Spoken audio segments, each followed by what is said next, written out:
What's up, YouTube? Jeff back again, and today, first of all, Happy New Year to everybody. It is January 1st, 2022, and if you're a Pixel 6 or Pixel 6 Pro owner, you might not be having such a great start to the new year.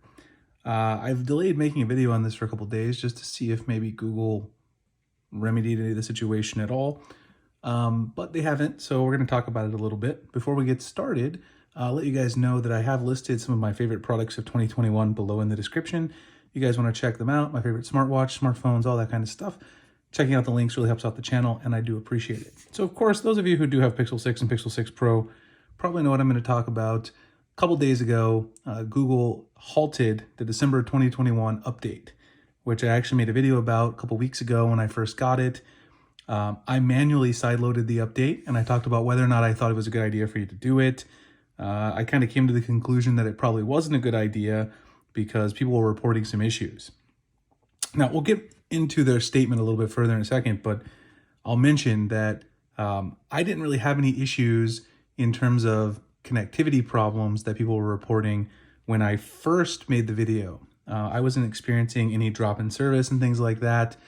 But then slowly, I started noticing more and more issues, and I was out and about for the holidays. I started noticing that I was seeing a pretty big drop in my service.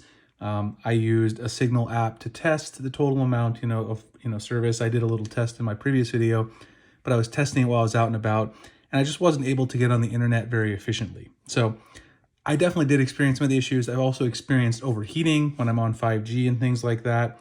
Phone gets very hot, even through my Bellroy case, right? You can feel it getting noticeably warm. So I've had some of these issues. I've also had some of these force closing issues that people have reported. There have been quite a few little quirks and bugs that have been problems.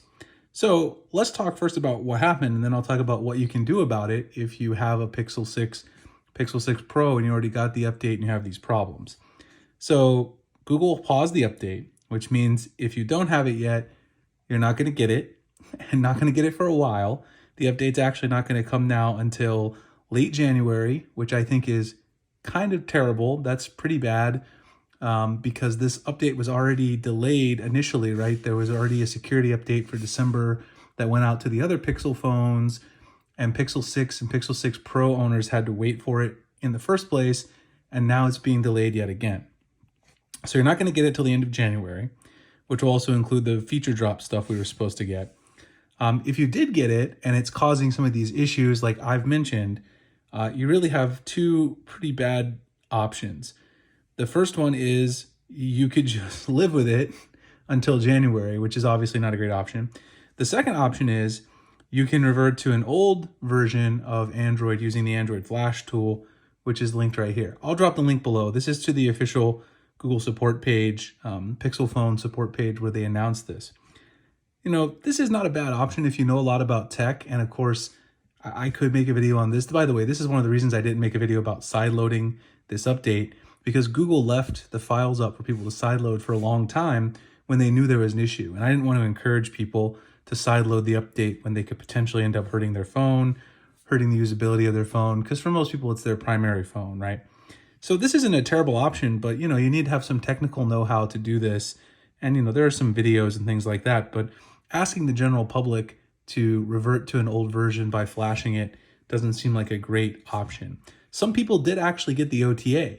So you have to keep in mind the people who got the update originally aren't all people who sideloaded, right?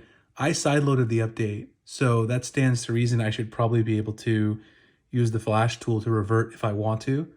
Although I'll probably stick it out because I have other phones if I really need, battery life being impacted is not a huge deal to me, but it is pretty bad for other people. So the options aren't great. I've really been loving my Pixel 6 and 6 Pro. My 6 Pro is my main phone right now, but I really wish Google would have done better to kick off 2022 because software support is a big reason why people buy Pixel devices. And statements like this don't really seem to show that they care about that general audience. This is still more like, okay, Pixel is an enthusiast brand, just like the Nexus was, so you can just revert to an old version using a flash tool. And that's not really the way they should be treating their customers when they're trying to reach that iPhone, that Samsung Galaxy user base. not everybody wants to do that. Not everybody knows how to do that. And it's just not a good look in my personal opinion. So I just want to tell you guys what you can do. I have been experiencing some issues, but I'm just going to write it out, wait for the OTA or till they put the new files back up and I can sideload them if they say everything is okay, like I did the first time, so I can give you guys some feedback on it again. We'll hope there's no bugs the next time around. Anyway, I have a lot of other content coming up here to start off 2022. Let me know what you guys want to see. Got a couple phones that I'm going to import and do some reviews on. You guys can follow me on Twitter. The link's below. Like, comment, subscribe if you want to see future content like this. And I appreciate you guys checking it out. Thank you.